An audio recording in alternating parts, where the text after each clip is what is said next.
Okay. I wrote this a while ago. I just never recorded it, but this is I'm gonna put it in my unpacking feminism collection. Anyway, what Darlene knew, what Hannah made pretty, and what Rory never really left, and why Rory never really left Stars Hollow. There's a quiet war happening in the American imagination between the girls who ran, the girls who stayed, and the girls who turned staying into a brand. Let's start with Darlene Connor, the beating heart of Roseanne. A razor-tongued, art-minded misfit, Darlene was the daughter of a chaotic working-class home where love was loud and survival was louder.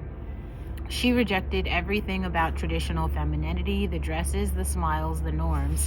She didn't want to be a wife. She didn't want to be a mother. She wanted to write. She wanted to escape.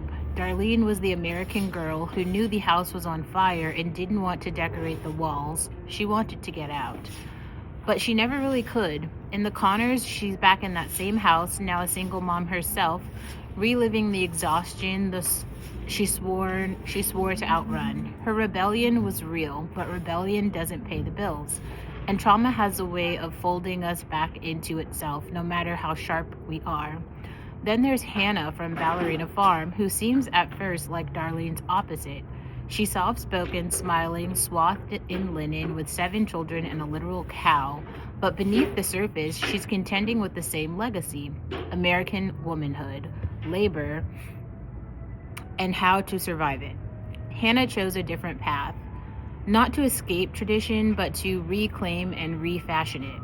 Where Darlene said, "This is all trash," Hannah said, "What if this trash was heirloom quality and sold out by 8 a.m. on launch day?" Her version of domesticity is luxury coded, not survivalist.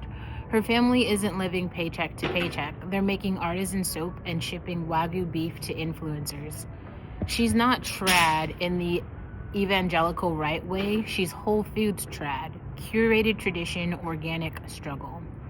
And yet both Darlene and Hannah are doing the same work in different fonts. They're trying to make sense of American femininity under capitalism. Darlene strips it bare. Hannah dresses it up. But both are in conversation with the same ghost, the American woman who was supposed to be happy just baking pies and waiting for her husband to come home.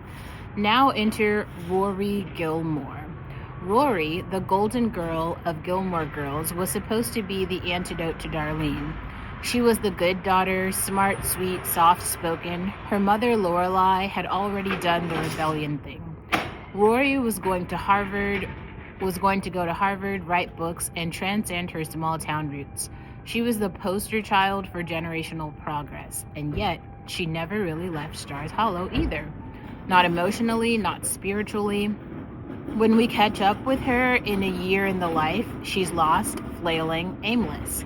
All that potential never crystallized into the fantasy. It turns out that escaping tradition isn't as simple as having good grades and a charming boyfriend. Rory wasn't built for the cutthroat world she was trained for.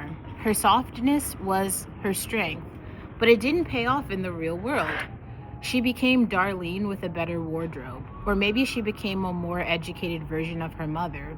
Either way, she stayed close to home, because home, despite all its flaws, was the only place that still made sense.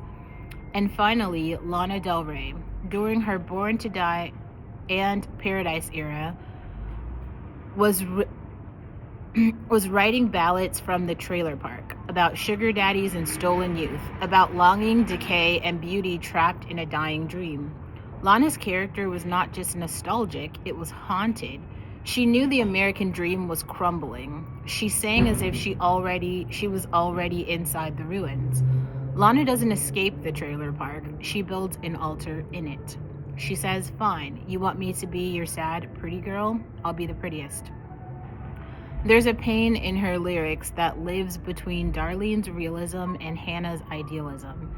It's not a reclaiming, it's a mourning. She mourns the girl she never got to be. So what ties them all together? These women, real, fictional, symbolic, are all wrestling with the same myth of American womanhood. Darlene tears it down. Hannah rebuilds it into an empire. Rory tried to climb out through education and still failed back home. Lana sings elegies for the paths of it that died too young. They are all looking at the same house from different angles. Some want to burn it, some want to renovate it, some want to haunt it forever. And maybe that's what it means to be a woman in America in the 21st century. You inherit a dream you didn't ask for, and then you spend your life trying to figure out if it's worth waking up from. Hello, my name is Olivia. Welcome to my channel. I like to sit around at coffee shops or at the beach and talk shit. I talk about women's issues, feminism, relationships, but mostly being a Black woman in America and how to survive that. Politically, I'm moderate, even though that seems hard for people to believe. I'm very conservative on issues like immigration, very liberal on other issues like feminism and abortion. Thanks for being here.